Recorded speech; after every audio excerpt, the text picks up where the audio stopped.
Good morning, everybody. Mike Vacchi, Princetontrader.com, here with your Monday morning pre-market webcast. Okay, did a couple days down in Florida with the family, back up in New Jersey now. Traded while I was down there. One of the best ways, there's two great ways to get the tape started. Number one, do a webinar on Tuesday about trading a low volatility tape. Number one.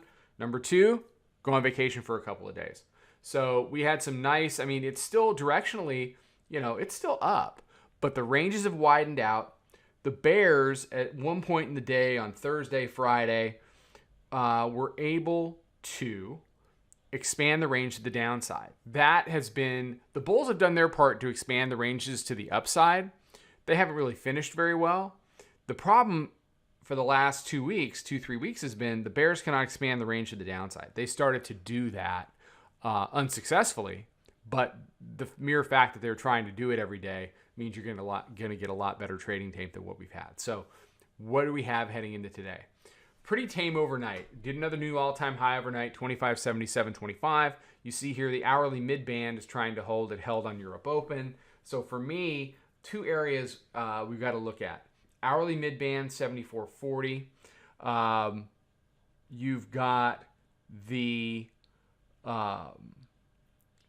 mid-band on the daily is way down below, down in the 42 area. It's deep. It's below last week's weekly pivot. You've got this week's weekly pivot comes in at 25.63.5. You've got the 9-day simple at 25.60. So 60 to 63 is really the area that the bears would have to conquer, not only trade below, but convert. You can see what happens when you do that unsuccessfully on a Thursday, and then you get a rip, retesting, hourly mid, and up. So basically our Friday was pretty simple. It was short gold, long the indexes, and it turned out to be really it was a nice no-brainer Friday, which is what I needed since I was on vacation. So as we head into today, watch the all-time high. We're only a handle off of it, or less than a handle off of it, in the weekly pivot. The other thing I have to say, I've got to mention this. At this point, the round number up at 2,600 is to the point where it's going to be basically magnetized.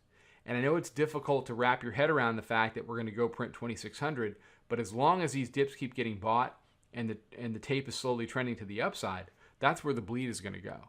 And one of the reasons why the webinar that I'm doing tomorrow is on trader psychology is there are a lot of difficult aspects to this tape right now that will screw with your head as a trader. I want to talk about them all. I want to take a ton of questions. I want everybody's, concerns and fears as a trader. If you have one, get your butt into that webinar tomorrow and let's talk about it. I want a full room because trader psychology, whether you trade stocks, bonds, options, futures, your brain is universal. Your brain is universal, and it has to be working correctly or you're going to make mistakes as a trader. So Tony, Jack, and I will be in there tomorrow after the close to go over trader psychology. I'm really excited. It should be a good webinar. Please join us. Just very briefly on the daily chart, then I'll let you go. We're going to open in about 9 minutes. We're just grinding. The 9-day held, and we continue to grind. You look at a weekly,